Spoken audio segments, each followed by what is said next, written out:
Muy buenos días a todas nuestras seguidoras, muy buenos días a todos nuestros seguidores. Continuamos con las actividades del 34 aniversario del Colegio Mexiquense, 34 años de vida institucional, de vida docente y de investigación. El día de hoy tengo el gusto de presentar a dos damas muy emprendedoras, muy trabajadoras para esta actividad en donde presentaremos el libro Contrastes Educativos, Pueblos, Industria y Religión, Tlalmanalco 1989-1904.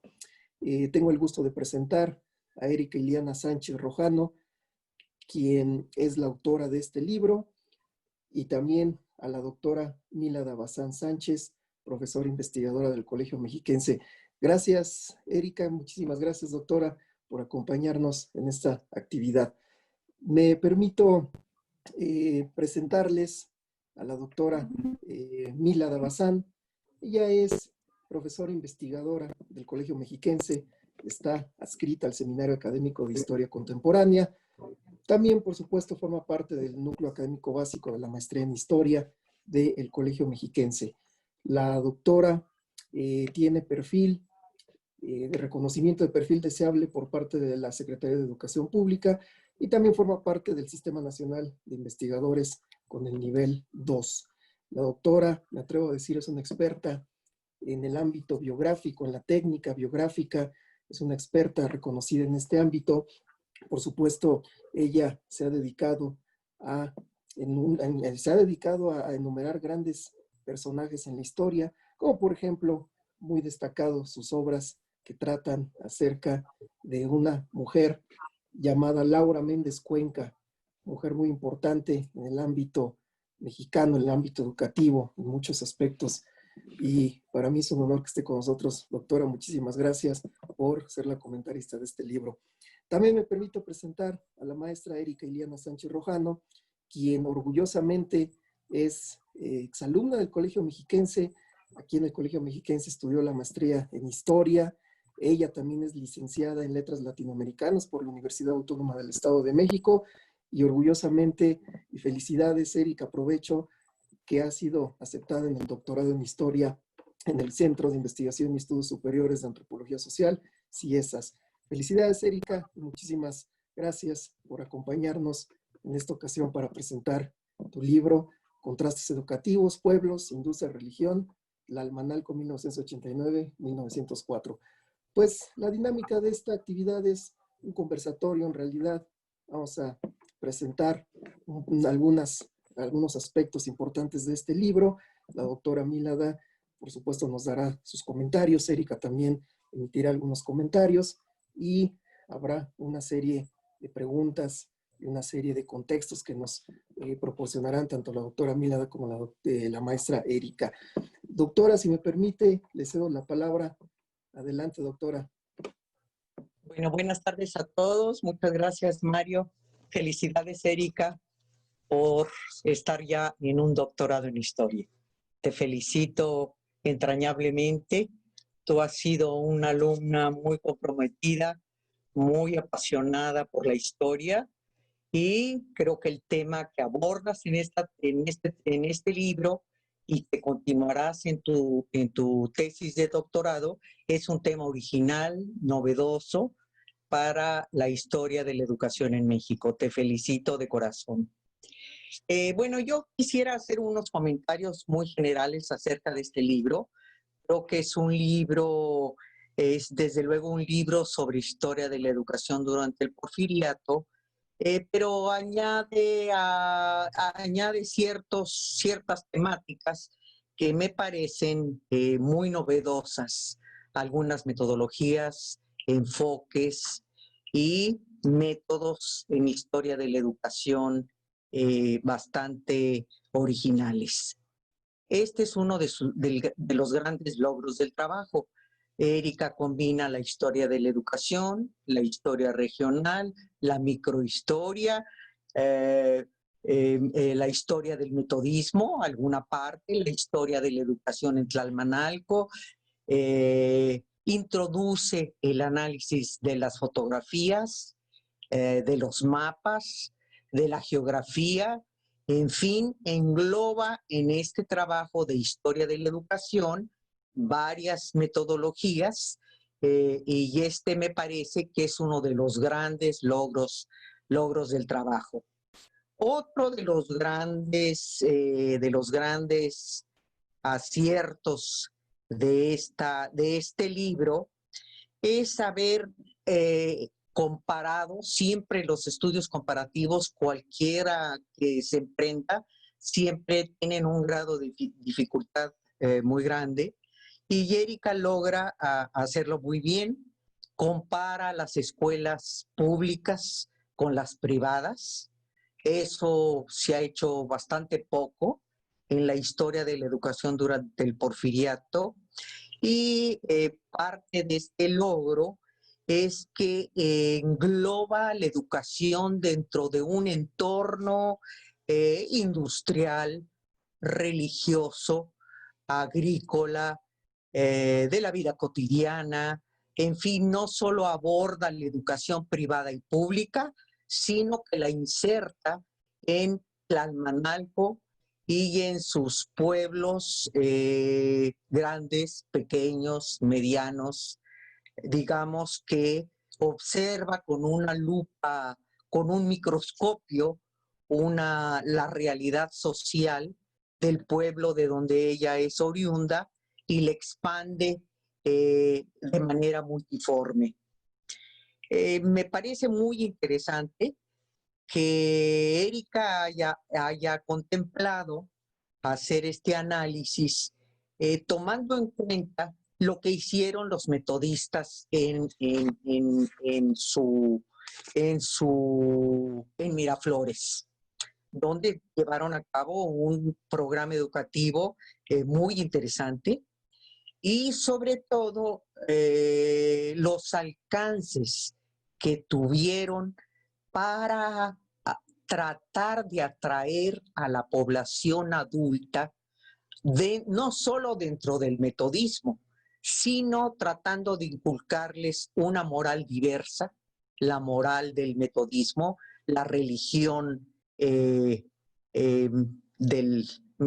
metodismo, y con ella tratar de cambiar ciertas costumbres anacrónicas muy nocivas para la municipalidad de Tlalmanalco, y me refiero al alcoholismo de la gente, que todavía sigue vigente, y bueno, ya el metodismo no está, pues ya no está para que le echen una manita ahí a la población, que lo hicieron muy bien. Bueno, Erika, yo quisiera darte la palabra, y ya después vamos a platicar acerca del contenido de manera más precisa. Y yo quisiera que nos pasaras algunas fotos, algunos mapas que contienen el libro, y que nos vayas explicando. Claro que sí.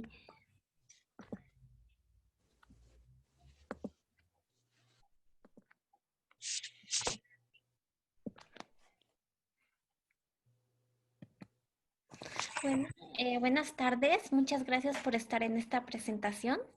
Primero que nada, quiero agradecer al Colegio Mexiquense porque en primera instancia me abrió las puertas como estudiante y ahora me da la oportunidad de publicar este trabajo. Este trabajo pues inició siendo una tesis, la tesis de maestría, y ahorita pues ya es un libro. Bien, como primer punto me gustaría dar unos preceptos. A finales del siglo XIX, la educación constaba con 4 preceptos. La educación debía ser laica, gratuita, obligatoria y uniforme. Uniforme significa que todas las escuelas de todo el país debían de enseñar exactamente lo mismo. Para eso se crearon 3 tipos de escuelas, de primera, de segunda y de tercera clase. De primera clase, pues los niños asistían a escuelas como tal. Había un profesor para primero, para segundo, para tercero y para cuarto año. La tira de materias era completa. Se localizaban en en las grandes ciudades y en las cabeceras distritales, en las cabeceras estatales. Estas escuelas, por lo regular, los profesores eran titulados. Las escuelas de segunda clase se encontraban en las cabeceras municipales. Por lo regular tenían una tira de materias bastante reducida. Había un docente para primero y segundo y otro para tercero y cuarto año. Los profesores no eran bien pagados y no contaban con instalaciones propias. Y las escuelas de tercera clase. Estas se ubicaban en casi todo el país, estaban en ranchos, rancherías, pueblos y por lo regular básicamente se dedicaban a enseñar a leer y a escribir y pues los docentes eran empíricos y no tenían como tal una escuela, un aula para impartir clases. Bien, en Tlalmanalco había 2 escuelas de primera clase, una de segunda y 4 de tercera clase. Y déjenme decirles que era muy difícil encontrar una escuela de primera clase en un pueblo. Tlalmanalco a inicios del siglo XX pues era un municipio como todos, era pobre. Aquí vemos el centro. Por lo regular la gente se dedicaba a la ganadería, a la siembra de maíz, de frijol, de haba. Había pocos puestos. Aquí vemos el jardín municipal al lado del Palacio Municipal de Tlalmanalco. Como vemos, pues es gente muy pobre. Este municipio se encuentra a las faldas de la Mujer Dormida. Bueno, aquí muestro otra fotografía del centro de Tlalmanalco. Por lo regular la gente era católica y pues practicaban el catolicismo. Pero lo más importante de esto y en donde me gustaría hacer énfasis es en las 2 escuelas de primera clase, las cuales se encontrarán en la ranchería de San Rafael y en San Mateo Tezoquipan Miraflores. Como primer punto voy a hablar de San Mateo Tezoquipan Miraflores. En 1870 existía una textilera llamada Miraflores, en donde estaba a cargo de Felipe Neri y la firma Martínez del Río. En 1874 estos señores se van y llega el señor Jacobo Robertson, quien él era inglés y él era metodista. Él llegó a dirigir esta fábrica y pues el señor Jacobo Robertson es el que se encuentra en el circulito rojo. En 1878 dona un terreno para la construcción del templo El Mesías. 2 años después dona un terreno para la construcción de la escuela que llegaría a ser la más importante de la zona, el Instituto Hijos de Hidalgo. A pesar de ser un plantel metodista, asistían niños de diferentes religiones, de diferentes pueblos. Yo encontré en el archivo histórico de Tlalmanalco que los niños caminaban desde la cabecera hasta este pueblo con tal de recibir clases. Bien, en esta foto muestro a Jorge Osorio. Esta foto es de 1904. Jorge Osorio es el señor del Círculo Rojo. Él era director del Instituto Hijos de Hidalgo y pastor del Templo El Mesías. En esta foto me llama la atención que muchos de los niños pues tienen la cabecita rapada y seguramente era como medida de higiene para evitar la propagación de piojos. Aquí muestro el certificado de Amalia Vázquez. Este certificado es de 1910 9 y lo primero que salta a la vista pues es el águila, el escudo nacional. Y pues si recordamos que aquí en esta escuela era de origen inglés y metodista, pues en varios documentos me voy encontrando que los metodistas resaltan mucho los símbolos nacionales mexicanos. Bien, por otra parte, en otro pueblo llamado San Rafael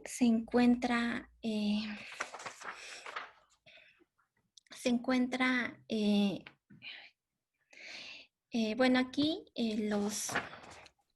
el pueblo de San Rafael se creó gracias a la formación de la fábrica de papel. Con recursos de la zona, los empresarios José Sánchez y Andrés Saedo ocuparon tanto el agua como el bosque para poder construir y cimentar la fábrica de papel. Para la creación de una escuela se necesitaba tanto la colaboración de los jefes de la empresa como el personal fabril. Los primeros necesitaban gente con conocimientos básicos para laborar en una papelera y también con el conocimiento elemental de la lectura y la escritura. Teniendo personal a campesinos para trabajar, pues se tuvieron que ajustar. Entonces crearon la escuela Benito Juárez. Aquí en esta foto les muestro unos cuartos en donde se instalaban los obreros y al fondo vemos el casino y atrás del casino se encuentra el hotel para ingenieros solteros. En este trabajo pude percatarme del enorme contraste educativo que existió entre las escuelas oficiales y privadas.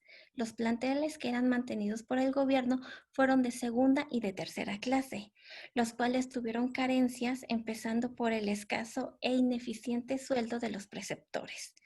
Por otra parte, en las escuelas de primera clase obtuvieron mejores índices educativos debido a las aulas bien surtidas de materiales escolares y los maestros bien pagados.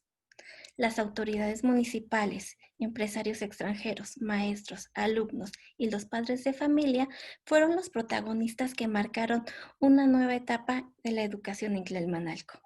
A través de la instrucción pública se deseaba que la población tuviera un mejor futuro, que niños y niñas pudieran dejar atrás la ignorancia. Pero esto solamente se logró por las personas que asistieron a las escuelas de Miraflores y de San Rafael. En este estudio muestro que la educación por sí misma no fue capaz de cambiar el destino de pobreza de los habitantes. Por el contrario, cuando intervinieron factores como el trabajo que se logró gracias a la empresa de Miraflores, sus habitantes y los niños pudieron tener un mejor destino. Otro elemento a destacar fue la introducción de nuevos sistemas religiosos, como el metodismo, el cual contribuyó con los hábitos de higiene para sus pupilos y para conocer otra variante del cristianismo. Así, la educación privada tuvo mejores resultados que la pública. Esto marcó los derroteros hacia dónde debía seguirse el sistema de instrucción educativa, el cual debía de ser laica, gratuita, obligatoria y uniforme. En una palabra, moderna. Muchas gracias. Gracias, Erika. Bueno, terminaste tu exposición con una palabra clave, que es lo moderno. Benito Juárez decretó la Ley de Instrucción Pública, creo yo, tal vez una de las más importantes en México, el 2 de diciembre de 1867, cuando se estableció la educación laica y la educación moderna. ¿Qué es la modernidad en la educación? Es el desechar la memoria y la religión y abrazar una educación científica, laica y sin memorización. ¿Eso qué quería decir? Que se le daba mayor importancia al maestro, mucho menor importancia a los textos y a la memoria. Muchas veces hablamos en México de las leyes educativas, como esta ley de instrucción pública que decretó Benito Juárez, pero que Porfirio Díaz heredó y no tocó. O sea, heredó esta ley, le pareció muy adecuada al entorno social de México y la aceptó. Ya no la modificó. No hizo nada con ella o no la reformó como hacen el día de hoy los gobernantes. Si algo está bien, hay que dejarlo. Y Porfirio Díaz la dejó, pero entre la ley y la práctica hay un abismo. ¿Qué de todo esto, de toda esta modernidad, qué se aplicó en estas escuelas de primera, segunda y tercera clase? Bien, pues en realidad sí había un gran abismo entre la práctica y la ley. Para empezar, pues como acaba de mencionar, estaba prohibido que que los niños recibieran religión. Los profesores, y por lo menos aquí en el Estado de México, los profesores que enseñaban religión se les descontaba un día de salario.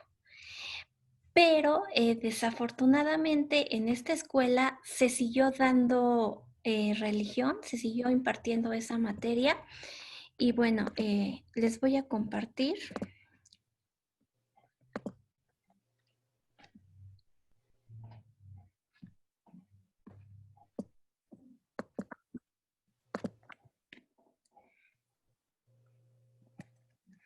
Bien, aquí les comparto el plan de estudios de la escuela metodista, bueno, no solamente del Instituto Hijos de Hidalgo, sino de todas las escuelas metodistas. Y aquí vemos que se da la materia de religión.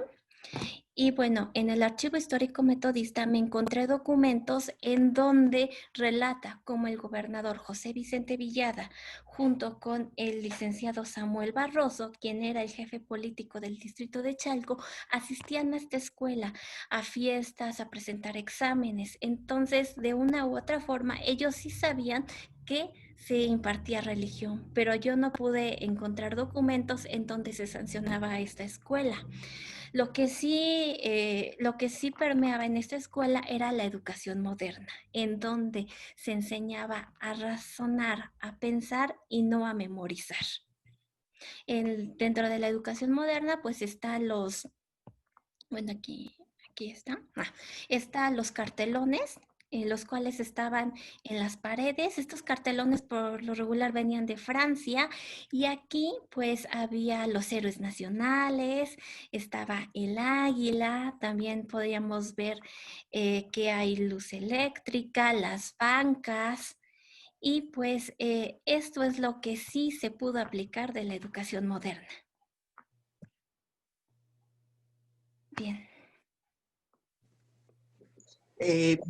Venía otra foto de una escuela de tercera. Esta es una escuela de tercera clase. Claro.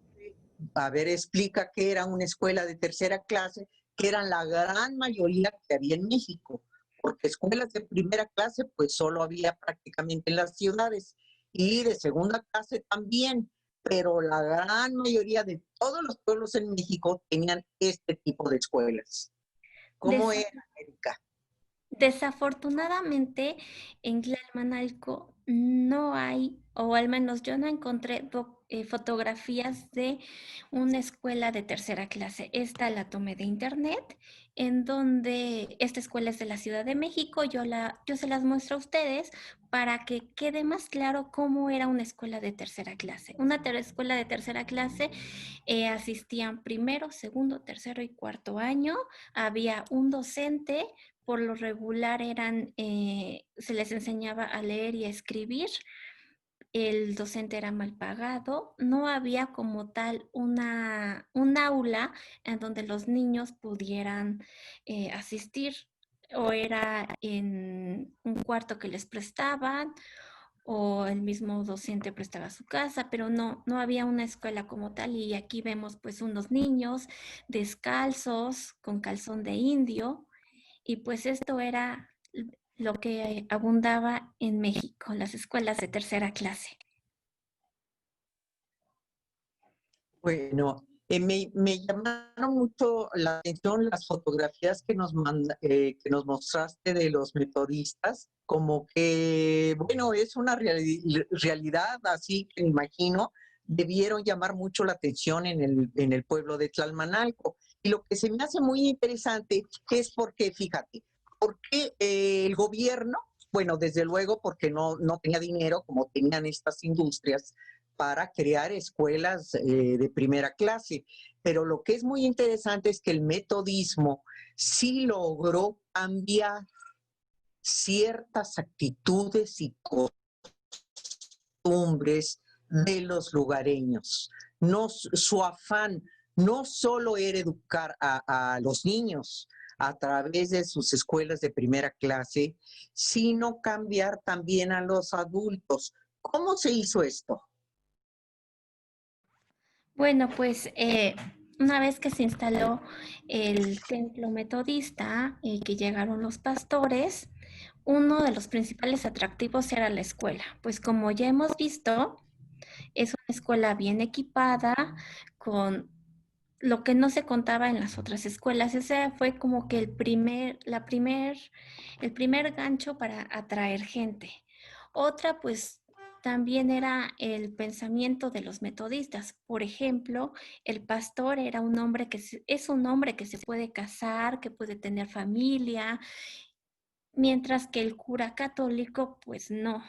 Entonces, compartía los mismos problemas que un padre de familia, con los hijos, con los problemas de los hijos. Entonces, en esto las señoras se podían acercar tanto a la esposa del pastor como al pastor para platicar de los problemas cotidianos que un cura pues realmente no sabía. Otra era, por ejemplo, los metodistas hicieron muchísimo hincapié en erradicar el alcoholismo. Bueno, entonces, pues, como primera instancia, al acudir a esta escuela, se le decía a la señora, que era quien se dedicaba al hogar, que sí podía estar su hijo en esta escuela sin ningún problema, pero que no se le olvide que el domingo hay culto. Entonces, pues iba la señora con el niño a recibir el culto.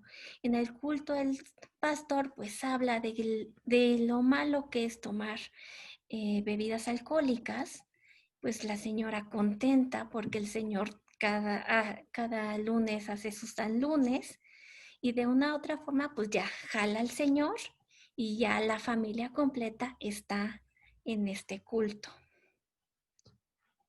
Y entonces varios lugareños se convirtieron al metodismo. Sí, Todavía perduran metodistas en Tlalmanalco.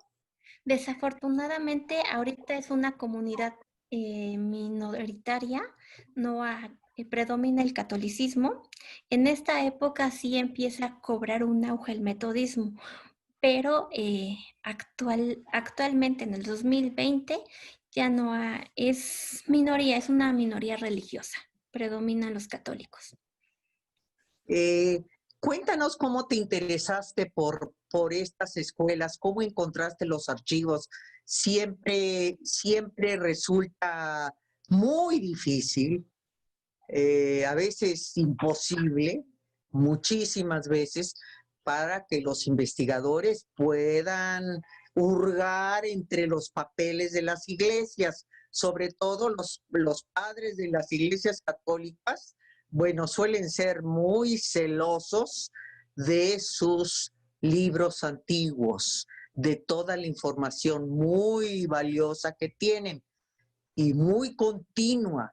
Es una información fantástica, porque allí no hubo guerra, digamos, ¿no? En los archivos civiles, como México padeció guerras durante 50 años, pues y después con la revolución, muchísimos se quemaron, están destrozados, están con las cubetas ahí, eso me ha tocado ver, ¿no? Están ahí con las cubetas y las jergas en un salón del municipio, en fin, no les importa, pero los religiosos sí tienen siempre sus acervos muy bien cuidados, de una gran continuidad y todavía hay mucha historia que se puede tejer de ahí. ¿Tú cómo entraste al archivo de los metodistas?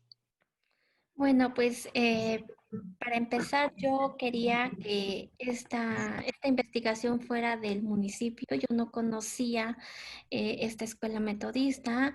Cuando empecé a trabajar en el Archivo Histórico Municipal de Tlalmanalco, me di cuenta que muchos relataban que se iban a la escuela metodista, se iban a la escuela del templo, y vi como la gente decía, "Pues, prefiero mandar a mi hijo y que camine". Y fue entonces cuando fui al templo, hablé con el pastor, le dije que yo estaba interesada en trabajar y me dijo, sí, pero yo no tengo información. Me mandó con una persona que fue clave para esta investigación, la señora Elpidia Cadena Vázquez, quien me dio esta imagen que ven y otras que ya pasé. Y pues ella al mismo tiempo me mandó al Archivo Histórico Metodista, en donde encontré mucha información y muy valiosa. Y este archivo, a pesar de que es muy pequeño, tiene muy bien cuidados sus documentos. Los tienen incluso un escáner especial para que los documentos no se maltraten, y pues la gente fue muy amable.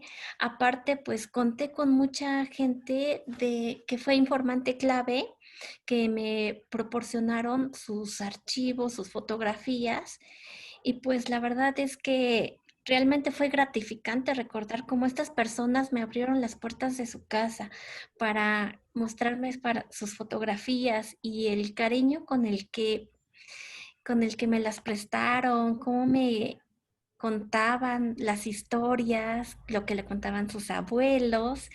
Y fue realmente una emoción, fue algo muy bonito sentir cómo esta gente prestaba sus documentos, sus fotos con el cariño y pues sobre todo el entusiasmo al contarles yo que iba a hacer una investigación sobre las escuelas de Tlalmanalco. Bueno, para mí fue muy fácil porque la gente siempre fue muy linda, muy amable, y me ayudó bastante con los archivos. Yo creo que eras capaz de convertirte al metodismo, ¿eh?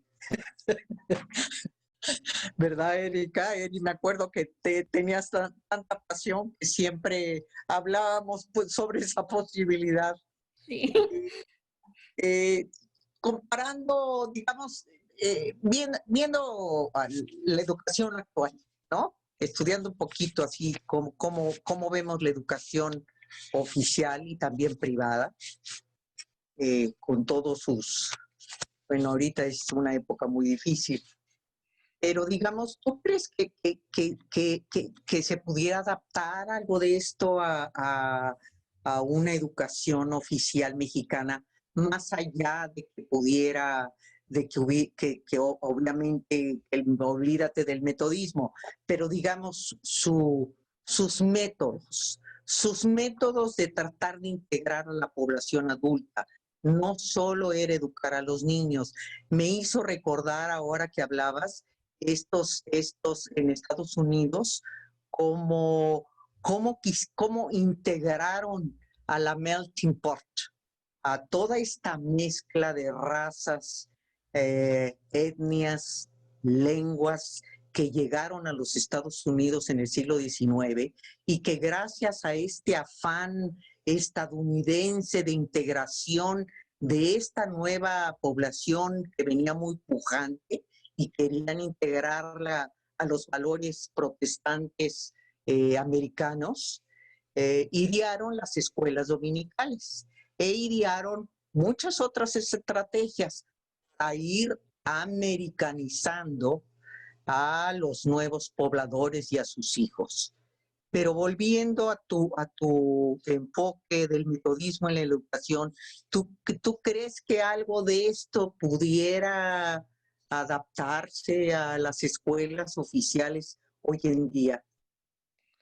Pues realmente una comparación es difícil, porque si nos ubicamos en la época del porfiriato, eh, lo que reinaba era la pobreza, pero considero que sí se puede, y pues además estuve investigando y hay escuelas que de esta época eh, que todavía prevalecen. A ver, a ver, aquí está. Bueno, Ah, eh, muestro esta y ya después voy con la foto de la reina. Bien, bueno, como aquí vemos que hay escuelas que datan de esa época y que siguen funcionando. Esto quiere decir que sí han hecho bien su trabajo y como usted menciona, están integrando a la sociedad. Tenemos el ejemplo del Instituto Palmore en Chihuahua, que data de 1890. El Instituto Juan Villagrán en Pachuca de 1877. La Escuela Sara Alarcón en la Ciudad de México de 1990. Aquí vemos cómo la educación metodista sí ha tenido auge y sí por algo ha llegado hasta esta época, porque ha tenido esa forma de integrar a la comunidad.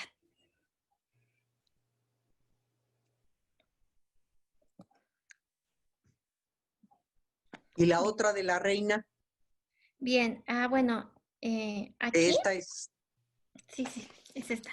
Bien, aquí les muestro la fotografía de la reina. Este es el cumpleaños de la reina Victoria de Inglaterra. Podemos ver en el centro está el retrato de la reina. Al lado hay personas de clase alta y lo sé por su vestimenta, por los trajes, por los vestidos zampones, mientras que alrededor está la gente de clase baja, es las mujeres con enaguas, los hombres con calzón de indio. También podemos ver en los sombreros de palma. Podemos ver cómo dos culturas se entrelazan. Podemos ver al inglés y al mexicano, al blanco y al indígena, y cómo los metodistas van creando vínculos para integrar a la población para celebrar sus fiestas. Los están integrando, están haciéndolos parte de lo que ellos celebran, de los que ellos piensan, y de una u otra forma es llamar a la comunidad y que se integren.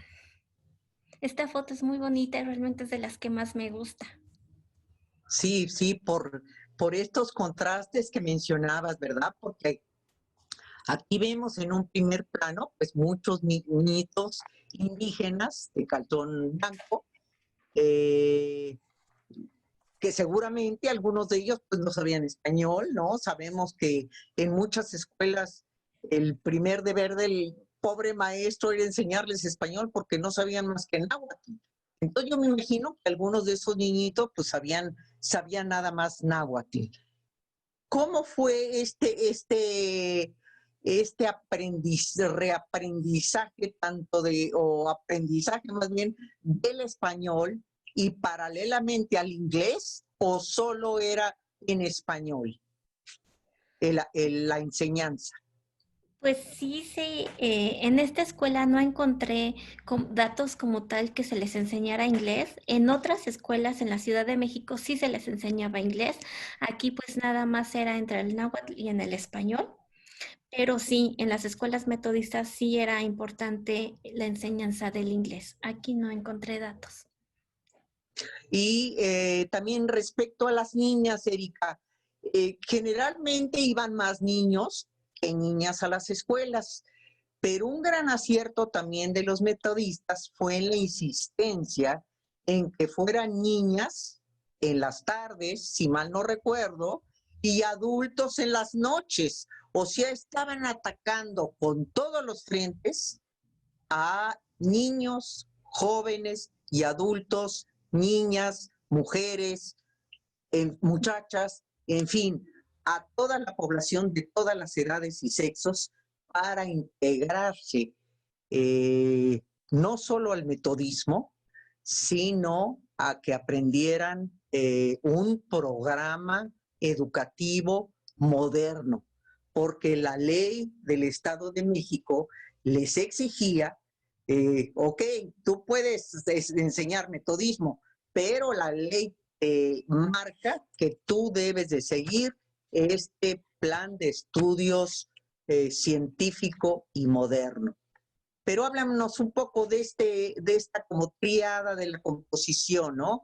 Niños, niñas, adultos. Bueno, cuando se hablaba de una escuela mixta, significaba que los niños estudiaban en la mañana, las niñas en la tarde y los adultos en la noche. Un gran acierto de los metodistas fue que no solamente les brindaban educación, por ejemplo, en este caso el Instituto Hijos de Hidalgo tenía primaria, no solamente colaboraban con darles educación primaria, sino que también se les daba una continuidad académica. Tal es el caso de que, por ejemplo, a las niñas las mandaban a la Ciudad de México, al Colegio Sara Elequín, y a los niños a Puebla. Y pues aquí en el caso de las niñas, por ejemplo, me llama la atención que al terminar la normal en el Colegio Sara Elequín, por ejemplo, se les buscaba un acomodo laboral, se les colocaba dentro de un aula al frente de un grupo de niñas y a las niñas más destacadas las mandaban a Estados Unidos a prepararse y una vez que ya estaban preparadas regresaban a México, pero ahora no como maestras de clase, de frente a clase, sino como directoras. Y además, pues, en algunas escuelas metodistas me llama también mucho la atención que venían docentes de Estados Unidos para venir a dar clases a los niños mexicanos. Es algo también un gran acierto que hizo el metodismo en esta labor educativa. Y pues a los adultos también se les citaba, pero casi siempre los domingos en la escuela dominical, para igual enseñarles algunas nociones, lectura, escritura, pero sobre todo pues la palabra de Dios. Pues me parece muy, muy laudable que esta escuela metodista haya dado la oportunidad de que las alumnas pudiesen seguir una educación superior, incluso les daban trabajo y además tenían la oportunidad de irse a Estados Unidos a seguirse perfeccionando. ¿Has encontrado alguna huella de alguna de estas mujeres? ¿La piensas estudiar ahora en tu doctorado? Me parece que sería muy interesante. Sí, de hecho he encontrado una mujer como tal, no, pero sí he encontrado que del Instituto Hijos de Hidalgo mandaban al Colegio Sara Elequín. He estado buscando información de esta escuela. Ese es el proyecto que metí al doctorado para ver cómo era las relaciones binacionales entre México y Estados Unidos para la inserción de la sociedad metodista a través de esta escuela. Eso me llamó mucho la atención del seguimiento académico que tenían estas escuelas, ¿no? El interés de educar a las niñas, no solamente a los niños, sino también a las niñas, de que formaran parte de su plantilla docente. No todas las niñas se quedaban en las escuelas metodistas, pero sí una gran parte y les buscaban acomodo laboral y era como que una continuidad no solamente primaria, la carrera completa y hasta trabajo. No, pues me parece una fantástica oportunidad. Ahora la pregunta del acero, ¿verdad? Los medios económicos, porque sabemos que, bueno, las escuelas oficiales la tenían muy difícil por la escasez de recursos, porque aunque debemos señalar que Villada fue de los estadistas, yo no digo que era gobernador, fue un estadista del Estado de México, que logró dar el 40% del presupuesto del Estado al impulso de la educación, sobre todo de estas escuelitas muy pobres. Pero además, los habitantes tenían que pagar un pequeño impuesto de instrucción pública. Eso de que la educación era gratuita, pues ni fue, ni ha sido, ni creo que nunca será. Pero Pero bueno, estos metodistas que tenían así como todo de primera, las escuelas me parece que tenían una instalación hasta con luz eléctrica, tenían todo lo que debía tener una escuela moderna. Bueno, ¿de dónde sacaban el dinero? Pues era el capital, venía de tanto de los trabajadores de la fábrica textil como del dueño, que se caracterizó por ser un señor altruista, y pues también dentro de la educación metodista, dentro del metodismo, la educación es algo muy importante. Se dice que al lado de cada templo debe de haber una escuela, porque para conocer la palabra de Dios, primero tienes que saber leer y escribir. Una vez que ya sabes leer y escribir, ahora sí ya puedes leer la Biblia. Entonces, siempre ha tenido un gran impulso, el metodismo siempre ha dado un gran impulso a la educación. Entonces, este dinero venía pues de tanto de los trabajadores, y además aquí siendo una comunidad pues con una economía más alta que la de los pueblos, sí podían pagar el impuesto de instrucción pública. Aparte, el dueño pues daba una parte y los trabajadores. Era una combinación de ambos, no como en los pueblos en donde era muy difícil recolectar este impuesto. Hubo, por ejemplo, maestros mexicanos que dieran clases aquí en esta escuela metodista, que hubo gentes, me imagino que, bueno, en esa época casi no salían niñas y niños de la primaria, no existía, bueno, yo cuando empezaba a estudiar la educación durante el porfiriato, siempre me quedé con la idea que ¿dónde estaba un certificado de primaria? Bueno, nunca lo encontré. Nunca encontré un certificado de primaria en las familias. Y eso que iba pregunta y pregunta. O sea, sí había, pero muy pocos. Sabemos que iban los niños y niñas a las escuelas por temporadas, que el analfabetismo era verdaderamente abrumador del 85% de la población en México. Estos niños sí terminaron la primaria, ¿no? Uh-huh. Había niños del pueblo de Tlalmanalco, seguramente no estaban mezclados, pero hay algunos que hayan destacado, que se hayan quedado de maestros o maestras. Sí, yo considero que dentro de los más destacados está don Lucio Tapia, quien fue profesor de primera clase. Él escribió varios manuales como Viaje a través de México, y bueno, él estudió en el Instituto Hijos de Hidalgo.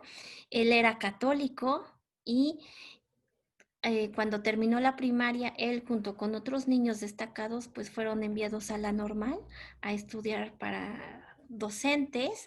Y bueno, uno de los informantes claves que me ayudó en esta recopilación de fotos y de datos, de archivos, fue precisamente el nieto, José Luis Tapia. Él me hizo el favor de darme estas fotos, y bueno, fue uno de los niños más destacados. No, pues te felicito porque sí es una investigación muy novedosa, ¿no? Este análisis comparativo de la educación oficial y privada, porque en general en aquella época, hoy en día no, desgraciadamente, pero en esa época la educación oficial era muy buena. La educación hablo de las escuelas de primera clase en las ciudades, eran excelentes, las escuelas oficiales, ¿no? Tenían muy buenos maestros, los salarios de los maestros nunca fueron buenos, pero digamos que podían más o menos vivir de ellos, y tenían todo un elenco de materias que puede ser comparado con el que tenemos el día de hoy, ¿no? No hay gran disparidad entre lo que se enseñaba en esa época a lo que se enseña en esta, ¿no? Entonces, bueno, ¿qué crees que pudieras tú como hacer un balance de esta investigación acerca de la metodología, ¿no? Que interesa tanto a los maestros que enseñamos historia? ¿Cómo pudiste hacer utilizar esta multidisciplina de tantas subdisciplinas de la historia y de la geografía?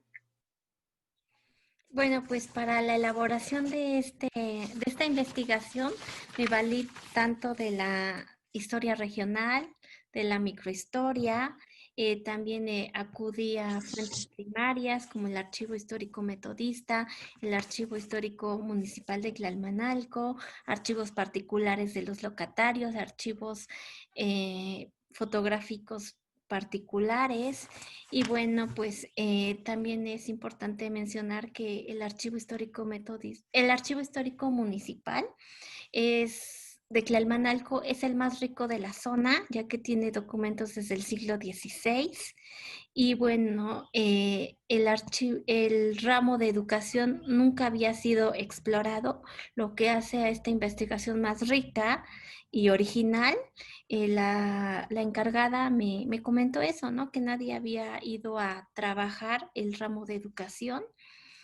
Y pues dentro del Archivo Histórico del Estado de México, el cual también tiene muchísima información de esta zona. Y pues eso fue lo que me ayudó a construir este trabajo. Pues muchas felicidades, creo que es un trabajo original. Creo que para la historia de la educación en México es una gran aportación, y desde luego pues llama mucho la atención que hayan sido las escuelas privadas metodista la que haya triunfado de esa manera eh, pues tan grande, ¿no? No había una escuela de primera clase católica. No, no, nada. La primera clase aquí en Tlalmanalco nada más estaba la Escuela Benito Juárez, ubicada en la ranchería de San Rafael, y la Metodista Instituto Hijos de Hidalgo. Solamente las demás eran de tercera clase y en la cabecera municipal de segunda. Pero no, católicas no había de primera clase. Porque en algunas ciudades, ¿no? En Toluca, desde luego en la Ciudad de México, había escuelas católicas privadas que era donde iban los hijos de las familias pudientes, ¿no? Generalmente eso pasaba. Las clases medias formadas por profesionistas, maestros o artesanos, digamos, asistían a las escuelas oficiales. Pero también había estas de primera clase, y me quedé con la curiosidad de que si no había una escuela de primera clase católica que No, hubiese podido competir con la metodista de primera clase. Porque no, ya ves que en esa época también se jalaban alumnos, se conquistaban a los alumnos. Los metodistas le decían a los otros, vente para mi escuela, y los otros, así, ¿no? Había como un pleito, entre comillas, por ganarse a los niños de la comunidad. ¿No? ¿Hubo algo de esto ahí en Tlalmanalco? pues para empezar, competencia como tal con esta escuela no había, ya que esta era la mejor de la zona. La que tal vez pudo haber tenido competencia era la Escuela Benito Juárez, ubicada en la ranchería de San Rafael, pero realmente pues esta escuela apenas estaba cimentando, mientras que esta ya estaba bien establecida, ya estaban los profesores, ya estaban las instalaciones, y la otra apenas empezaba. Entonces como tal pues no había ese problema, pero sí había, bueno, yo encontré un documento en donde se quejaba el director de la escuela de segunda clase de la cabecera municipal de que sus niños ya no asistían por ir a la escuela de Miraflores. tal vez había esa pugna, pero a pesar de eso, pues los pueblos sí están retirados y sí se tenía que caminar, ¿no? Entonces era como que de lo que se quejaba el profesor, ¿no? De que cómo es posible que aquí no tienen que caminar, aquí está la escuela cerca y los niños se van a la otra. Ese era Entonces, como que el único conflicto que encontré. entonces sí preferían ir a Miraflores, Sí, sí ¿no? prefería, sí, Pues sí, con toda la razón. Era pues muy buena escuela, ¿no? sí. Eh, Pues yo creo que tu libro va a tener muy buena recepción. Te felicito nuevamente y tu tesis de doctora va a ser una nueva manera de hacer historia de la educación, porque hasta hoy en día no se había hecho y se aprende mucho a través de tu libro, de cómo combinas